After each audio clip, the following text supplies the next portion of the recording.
Silvercap lived far up among the white fleecy clouds of the north. All his life he had played with his brothers and sisters in the kingdom of his father, King Winter. But now he was grown, and he looked with disdain upon such childish sports, and he longed for something great to do. So he was very happy one day to have a message from his father commanding him to come at once to the council chamber of the palace to discuss plans for a trip to Earthland. Silvercap did not waste a minute, but rushed into the palace, where he found his father sitting upon a beautiful crystal throne with all his servants about him. As soon as Silvercap had taken his place, the king rose and said, "I have called you together, my dear subjects, because my son Westwind has just returned from a flying trip to the earth. He says that Prince Autumn is staying longer than usual this year, so we must hasten to send him off. Northwind, you must start at once.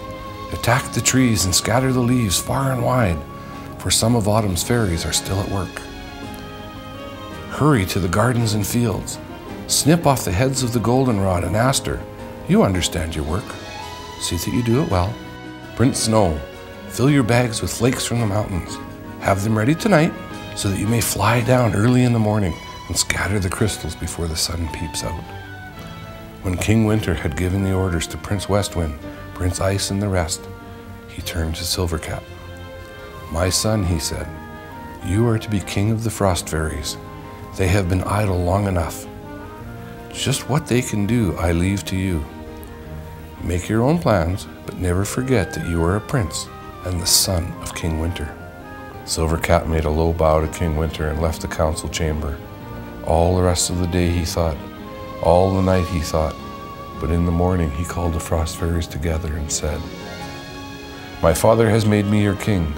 Westwind has just returned, telling of the wonders he has wrought. He has pulled the painted leaves from the trees. He has killed the flowers and driven the birds away. I am sure he has made the little earth children unhappy. Let us gather the feathery leaves from our trees and our dainty crystal blossoms. Let us fill our chariots with building materials. Perhaps we may be able to make the children happy again." The frost fairies set up a shout for Silvercap. Hooray! All day they worked, filling their chariots, and when it came twilight, they started out for Earthland. They flew to the trees and decked every bough with leaves of lace. They covered every plant in the garden, even the weeds and grasses, with their wonderful feathery blossoms. "I don't believe their own twigs and blossoms could look more beautiful," said Silvercap, as the last twig was finished. "Now for the castle," said the frost fairies. "Let us build them on the windows of the rooms where the children are sleeping," said Silvercap. So into their rooms, through chinks and crevices, the tiny fairies crept. Silently they began to build not only grand castles, but high hills covered with silvery trees and rushing waterfalls, fields filled with rare ferns and flowers, and flocks of birds flying everywhere.